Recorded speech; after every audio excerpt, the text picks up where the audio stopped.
Assalomu alaykum hurmatli подписчиклар.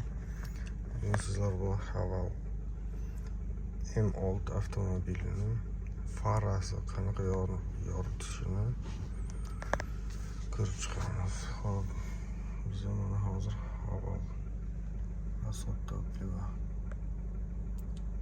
7 degan. Mana bu hozir bizda ближний свет yoritilishi.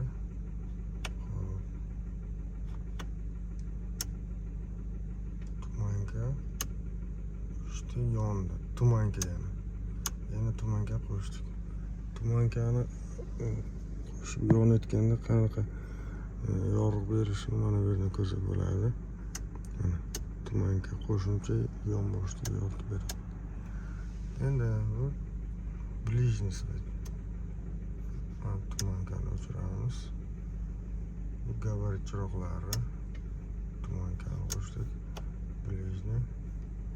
Дальнисini ko'rmoqchi bo'lsalaringiz, mana дальниси. Xuddi Gentrankaga o'xshab. Tras дальний. Ikki men yoqqan tomoni avval Gentran haydagaman. Kobaltlarda unaqa bo'lmaydi. Mana bunaqa bekat qilsangiz bo'ladi. Tez. Дальний, ближний, tumanka. Tumanka unchalik juda ham yarq ko'rinmaydi, lekin yaxshigina yoritadi. Ayniqsa mana bu yonbosh tomonlarda tumanka ancha yoritib beradi. Ближний chiroq, дальний chiroq. Keyin eng yoqqan tomoni led chiroq bo'lgani uchun yomg'irda ko'rsatmaydimi desalaringiz, yomg'irda yaxshigina ko'rsatadi ekan. Shunaqa chiroqlari bor. Haydab ko'rsataman.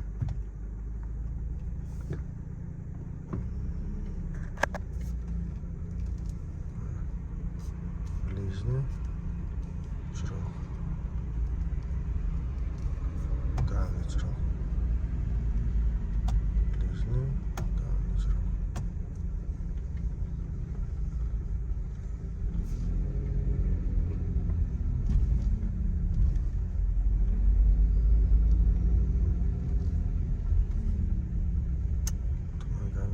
Tumankani yoqdim.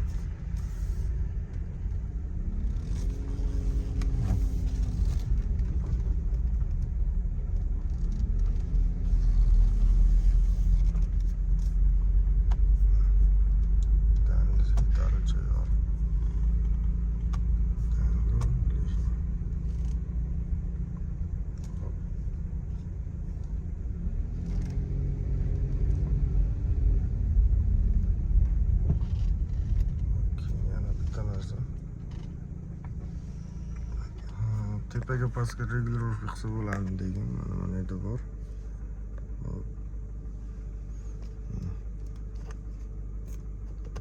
Maksimal ko'taraman.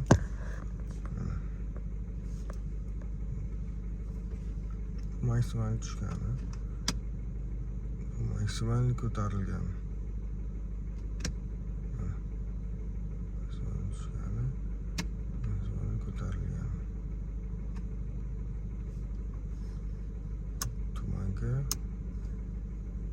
Yana buni ko'rsataman. Mana bu gabarit chiroqlari. Ближний. Tumanka, дальний. E'tiborlaringiz uchun rahmat.